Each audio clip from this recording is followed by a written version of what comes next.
مرحبا، واش الأحوال؟ إن شاء الله تكونوا بخير. اليوم جبت لكم وصفة العيش بالطريقة التقليدية كما يحبها الخال.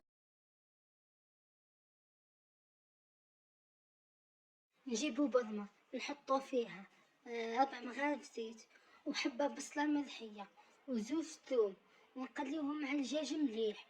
ومن بعد نزيدو نحطو حبة طماطم ملحية ونحركو مليح. ومن بعد نحطو الخضرة اللي هي جريوات البطاطا. ومن بعد نحطو التوابل اللي هي الملح والفلفل الكحل والحمار والكركم.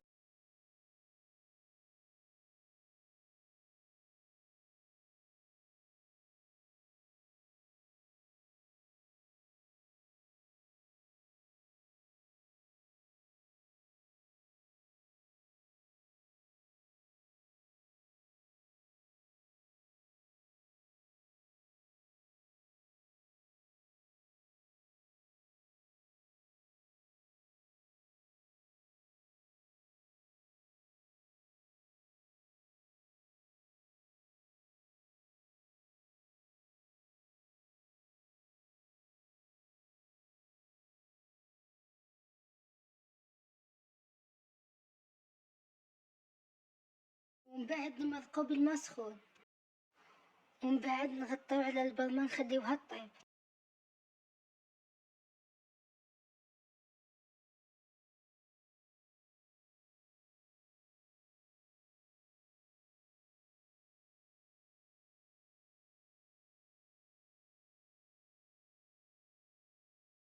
نحطو العيش في القصعة ونحطوله كمية من الزيت نخليوها تشرب، ونهزوه ونحطوه في الكسكاس يفوت الفريرة الأولى.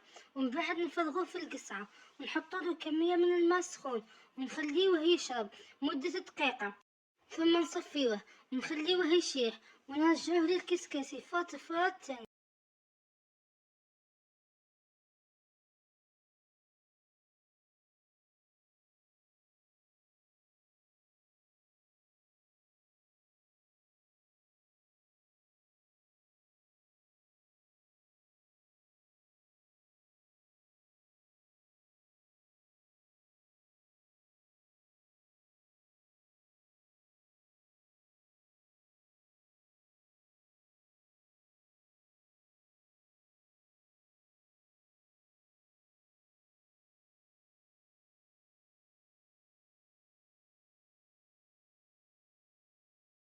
ثم نحيوه من الكسكاس نحطوه في القصعة ونحطوله الماء والملح ونخليوه يشيح، ومن بعد نرجعوه يفوت الفريرة الثالثة.